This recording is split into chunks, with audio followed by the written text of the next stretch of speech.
The most devastating threats rarely storm the perimeter. They bypass your defenses because they have your permission to be there. For Devansh, a college student in Rajasthan, life was thriving. He had a promising new relationship with Akanksha and a bond with his roommate, Ritik, that felt as solid as family. But Ritik was operating with a hidden agenda. Driven by a quiet, calculating jealousy over Devansh's success with Akanksha, he used his proximity to perform a social exploit.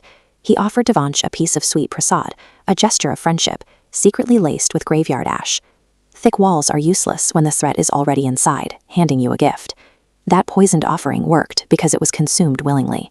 Within days, Devansh was trapped in a cycle of severe sleep paralysis, waking every night to find shadowy entities in his room. His mental health eroded so quickly that Akanksha, terrified by his behavior, ended their relationship. The entities found purchase because of an internal weakness. Devansh's astrological chart revealed a thin, vulnerable aura, a sort of energetic immune deficiency that left him unable to repel the influence Ritik had introduced. By the time the damage was visible, Devansh was on the verge of total collapse. He hadn't been defeated by a superior force on a battlefield. He had been systematically and completely dismantled from the inside by an ally who knew exactly where he was soft. This pattern, the exploitation of a host's internal vulnerability by a friendly guest, isn't just a ghost story. It is the recurring logic behind the collapse of the world's most powerful institutions. This chart shows the global economy at the start of the 17th century. That gold slice is the Mughal Empire, a superpower so wealthy it controlled a full quarter of the entire planet's production. The British East India Company arrived at the edge of this empire as a collection of traders looking for profit, not territory. They landed in Gujarat with requests for basic trade permits, far removed from the military force they would eventually become. To Emperor Jahangir, these merchants were insignificant. He granted them access to his markets in exchange for lavish gifts, operating from a sense of absolute authority that blinded him to the long-term risk of the concession. This method of entry mirrors the exploit used against Devansh.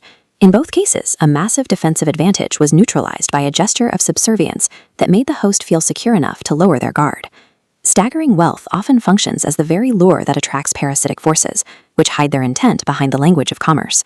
Just as Devansh had a compromised aura, the Mughal Empire suffered a systemic collapse after the death of Emperor Aurangzeb in 1707.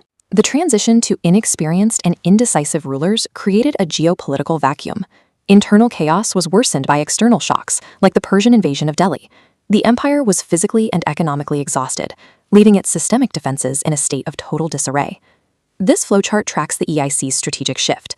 As the central power fractured, the company began splintering the subcontinent into competing factions, Nawabs and Marathas, positioning themselves as the essential mediator for every local conflict.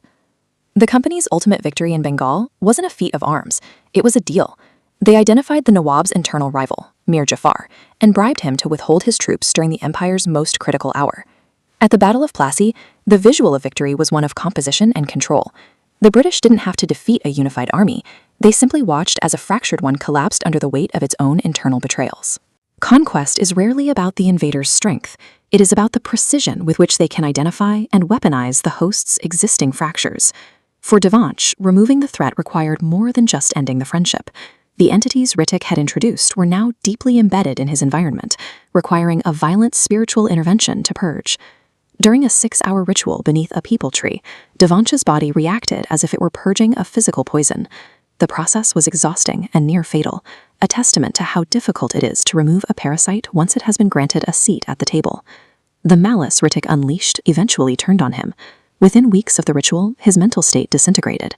He was found wandering the streets in a delirium before eventually taking his own life, a final collapse triggered by the very forces he tried to control. When a hostile force is invited into a system, the process of extracting it is almost always as destructive as the presence itself. India's macro-scale exorcism took 2.5 centuries. The revolution of 1857 left behind scenes of decimated infrastructure and bullet-holed rebel, a fraction of the cost paid to remove an entity that had once arrived as a guest. It took generations of sacrifice to undo the damage of that initial small concession. The cost of entry is paid in minutes. The cost of removal is paid in centuries. Whether it's a college dorm room or a continent-spanning empire, the lesson is the same. External power is only as dangerous as the internal fractures it is allowed to find. Survival depends on more than just the height of the walls. It requires unyielding vigilance over who is granted entry.